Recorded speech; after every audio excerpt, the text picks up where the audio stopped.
चलिए समझते हैं कक्षा 10वीं गणित से प्रश्नावली 3.2 उदाहरण नंबर 4। ग्राफ द्वारा जांच कीजिए कि समीकरण युग्म x धन 3y बराबर 6 और 2x ऋण 3y बराबर 12 संगत हैं। संगत तभी होंगे जब दोनों रेखाएं एक दूसरे को एक निश्चित बिंदु पर प्रतिच्छेद करें या दोनों रेखाएं संपाती हों। यदि ऐसा है तो उन्हें ग्राफ द्वारा हल कीजिए। तो चलिए हल देख लेते हैं। हल में हम लेते हैं, हमें जो दो समीकरण प्राप्त है, कौन कौन से दो समीकरण प्राप्त हैं? हमें प्राप्त है पहला समीकरण x धन 3y बराबर 6 और दूसरा समीकरण है 2x ऋण 3y बराबर 12। तो हम पहले ले लेते हैं समीकरण 1 से। समीकरण 1 हो गया हमारा ये, और हम इस समीकरण 1 से x या y को अकेला करेंगे। जो ज्यादा सरल है उसे अकेला कर देते हैं। x को मैं अकेला कर दे रहा हूं, तो 6 ऋण 3y। अब यहां पर मैं y के मान रखते जाऊंगा और मुझे x के मान प्राप्त होते जाएंगे। तो चलिए मैं y के मान रखते जा रहा हूं। y बराबर 0 रखने पर, यदि मैं y बराबर 0 रखता हूं तो मुझे प्राप्त होगा x बराबर 6 ऋण 3, और ये y के स्थान पर मैंने 0 रख दिया। तो x बराबर क्या प्राप्त हुआ? x बराबर प्राप्त होता है 6। तो x और y के मान क्या है? y बराबर 0 रखने पर x बराबर 6 प्राप्त हुआ। इसी प्रकार अब मैं y के और भी मान लेते जाऊंगा। अब हम लेते हैं y बराबर 1 रखने पर, चलिए y बराबर 1 रखते हैं। क्या प्राप्त होगा?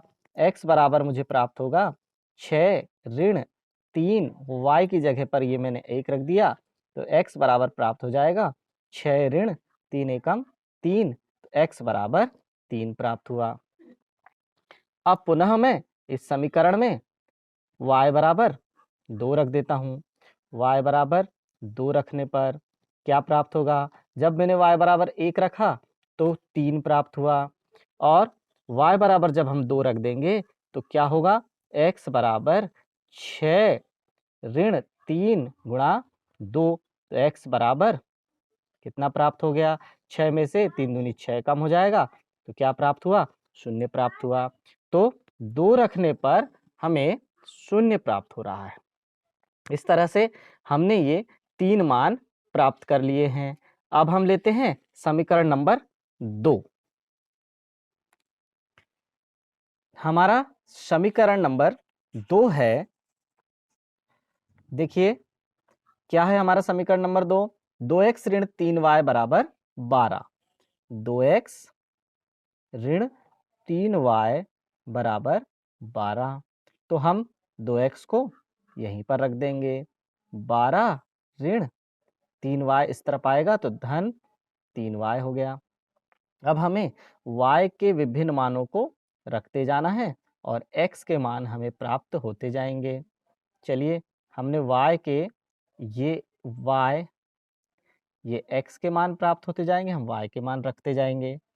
चलिए तो y बराबर मैं सबसे पहले ऋण 4 यदि रखता हूं तो ऋण 12 प्राप्त होगा, जो कि 0 हो जाएगा फिर।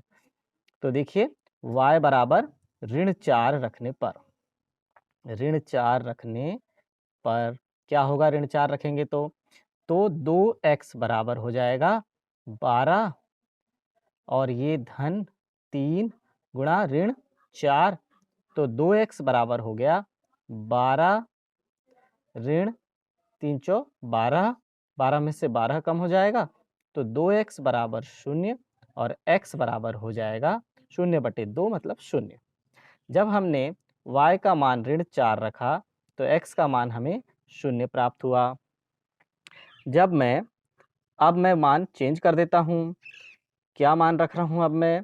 y बराबर ऋण 3 रखते हैं। ऋण 3 रखने पर ऋण 3 जब हम रखेंगे इस समीकरण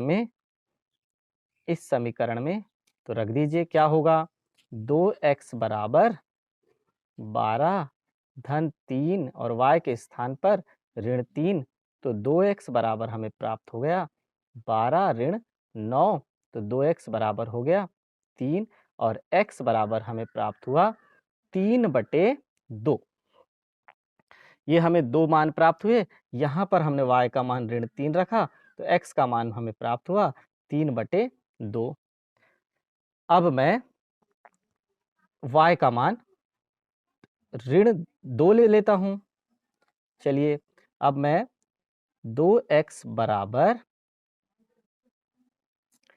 12 धन 3y में y बराबर ऋण 2 रखने पर, देखिए अब मैं ऋण 2 रख रहा हूँ, तो क्या प्राप्त होगा, 2x बराबर हो जाएगा 12 धन 3 ऋण 2, तो 2x बराबर होगा 12 ऋण 6 और 2x बराबर प्राप्त हुआ 6 और x का मान प्राप्त हो जाएगा मुझे 6/2। तो x का मान कितना प्राप्त हुआ, 3 प्राप्त हुआ। इस तरह से हमें y बराबर ऋण 2 रखने पर x का मान, y बराबर ऋण 2 रखा तो x का मान 3 प्राप्त हुआ। चलिए, अब हम देखते हैं कि इससे हमें दोनों समीकरणों के मान प्राप्त हो गए हैं। अब हम ग्राफ तैयार करते हैं। आलेखीय निरूपण करने के लिए हम इस तरह से x अक्ष और y अक्ष ले लेंगे ग्राफ पेपर पर, और ग्राफ पेपर पर हमारा पहला बिंदु है जो कि हमारे पहले समीकरण में x का मान 6 प्राप्त हुआ था और y का मान 0 प्राप्त हुआ था। तो x का मान 6 के लिए हमें चलना पड़ेगा 1 2 3 4 5 और 6 खंड हमें चलना पड़ा, और y में 0 चलना है, नहीं चलना है। तो हमारा ये बिंदु 6 0 हमारा ये पहला बिंदु हो गया है। हमारा पहला बिंदु 6 0। चलिए, ये हमारा पहला बिंदु प्राप्त हो गया हमें। अब दूसरा बिंदु, इस बिंदु का नाम भी लिख देते हैं हम, 6 0 है ये बिंदु। हाँ, दूसरा बिंदु हम लेते हैं 3 1 1 2 3 और y अक्ष पर 1, तो ये बिंदु हमें प्राप्त हुआ 3 1, इसका भी नाम लिख देते हैं 3 1। और तीसरा बिंदु है हमारा x बराबर 0 और y बराबर 2। x बराबर चलना ही नहीं है, केवल y की दिशा में 2 चलना है। तो ये जो बिंदु आएगा हमारा तीसरा बिंदु आ जाएगा। इन तीनों बिंदुओं को मिलाते हुए हम एक रेखा खींच देंगे। इस तरह से हमने इन तीनों बिंदुओं को मिलाते हुए एक रेखा खींच दिया है। ये हमारे पहले समीकरण की रेखा है। पहला समीकरण हमारा क्या है? पहला समीकरण है हमारा x धन 3y बराबर 6, x धन 3y बराबर 6, ये हमारे पहले समीकरण की रेखा बनी। अब हम दूसरे समीकरण के मानों को देखते हैं। दूसरे समीकरण के हमारे मान हैं x बराबर 0, y बराबर ऋण 4। x बराबर हमें चलना ही नहीं है, y की दिशा में हमें चलना है, ऋण 1, ऋण 2, ऋण 3 और ऋण 4 चलना है। ये हमारा पहला बिंदु प्राप्त हुआ। फिर से हम लेते हैं दूसरा बिंदु, x बराबर 3/2 मतलब 1.5, 1.5, 3/2 मतलब 1 और ये 1.5 ये आ गया। और y की दिशा में हमें ऋण 3 चलना है, तो ऋण 1, ऋण 2, ऋण 3, ये हमारा दूसरा बिंदु प्राप्त हो गया। हम इनके नाम भी लिखते जाते हैं। पहला बिंदु है 0, ऋण 4 और दूसरा बिंदु है हमारा 3/2, या इसे हम 1.5 भी लिख सकते हैं। 3/2 ऋण 3 है हमारा दूसरा बिंदु। तीसरा बिंदु हमारा क्या है? तीसरा बिंदु है हमारा 3 ऋण 2। तो x की दिशा में हम चलेंगे 1 2 3 और y की दिशा में चलेंगे हम ऋण 2। ये हमारा तीसरा बिंदु, ये दूसरा बिंदु था। इन तीनों बिंदुओं को मिलाते हुए हम एक रेखा खींच देंगे। इस तरह से इन तीनों बिंदुओं को मिलाते हुए ये हमने एक रेखा खींच दी, और ये रेखा वास्तव में एक दूसरे को कहाँ पर काट रही हैं? 1, 2, 3, 4, 5, 6 पर काट रही हैं। तो जो कटान बिंदु है 6 और y का मान 0 ही हमारा कटान बिंदु है। चूंकि दोनों रेखाएं x बराबर 6 एवं y बराबर 0 पर प्रतिच्छेद करती हैं, अतः समीकरण निकाय का एक अद्वितीय हल और इसलिए इनके मान x बराबर 6 और y बराबर 0 प्राप्त हुए हैं। ये कटान बिंदु प्राप्त हुआ है। और यदि दोनों रेखाएं एक दूसरे को प्रतिच्छेद करती हैं तो समीकरण निकाय संगत होता है, या दोनों रेखाएं एक दूसरे के संपाती होती हैं तो भी समीकरण निकाय संगत होता है। अब हम लेते हैं प्रश्नावली 3.2 से प्रश्न क्रमांक 4। निम्नलिखित समीकरणों के युग्मों में से कौन से युग्म संगत या असंगत हैं? यदि संगत हैं तो ग्राफी विधि से हल कीजिए। तो हमारे पास समीकरण युग्म, हम पहला सवाल ले लेते हैं, x धन y बराबर 5 और इसका दूसरा समीकरण है x ऋण y बराबर 8। ये हमारे दो समीकरण हैं। समीकरण 1 से ये मैंने ले लिया समीकरण 1, x धन y बराबर 5। यहाँ मैं y को अकेला कर देता हूँ तो 5 ऋण x। अब मैं x के विभिन्न मान लेते जाऊंगा और मुझे y के विभिन्न मान प्राप्त होते जाएंगे। चलिए लेते जाते हैं। x बराबर 0 रख सकते हैं। 0 रखने पर y बराबर क्या हो जाएगा? x के स्थान पर यहाँ हम 0 रखेंगे तो y बराबर हमें 5 प्राप्त होगा। x बराबर 1 रख देंगे, इस समीकरण में रख रहे हैं हम। x बराबर 1 रखने पर क्या होगा? 1 रखने पर y बराबर हमें 5 ऋण 1 प्राप्त होगा तो y बराबर प्राप्त हुआ 4। तो इस y बराबर 4 को हम यहाँ पर रख देंगे। ये हमें प्राप्त हो गया 4। सबसे पहले तो 5 प्राप्त हुआ 0 रखने पर और 1 रखने पर हमें प्राप्त हुआ 4। अब हम ले लेते हैं कि x बराबर 2 रखने पर, ये देखिए हमने 2 रख दिया। क्या प्राप्त होगा? y बराबर 5 ऋण 2 तो y बराबर हमें प्राप्त हो गया 3। x बराबर हमने रखा 2 तो y बराबर हमें प्राप्त हो गया 3। हम समीकरण 1 के इन प्राप्त मानों को नोट करके रख लेंगे। अब हम पहुंचते हैं समीकरण 2 के मानों के लिए। समीकरण 2 से क्या है हमारा समीकरण 2? आइए देखते हैं। समीकरण 2 है हमारा x ऋण y बराबर 8। x ऋण y बराबर 8। यदि हम यहाँ से y का पक्षांतर कर देते हैं तो x बड़ी ही आसानी से अकेला हो जाता है, तो ये 8 धन y। तो हम y के मान रखते जाएंगे और हमें x के मान प्राप्त होते जाएंगे। चलिए हम y के मान रखते जाते हैं। यहाँ पर हमने सबसे पहले y बराबर ऋण 4 रखा तो x बराबर कितना प्राप्त हो जाएगा? 8 ऋण y के स्थान पर ऋण 4, ये हो गया। तो x बराबर हमें प्राप्त हुआ 4। फिर मैंने रखा, यहाँ पर हम मान रखते जा रहे हैं। y बराबर ऋण 3 रखने पर तो x बराबर कितना हो जाएगा?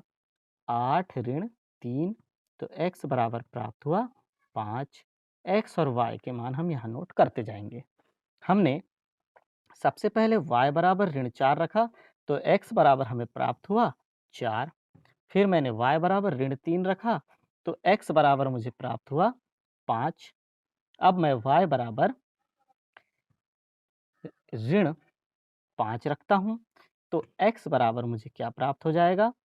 8 ऋण 5 तो x का मान प्राप्त हुआ 3। y बराबर मैंने रखा ऋण 5 तो x बराबर प्राप्त हुआ 3।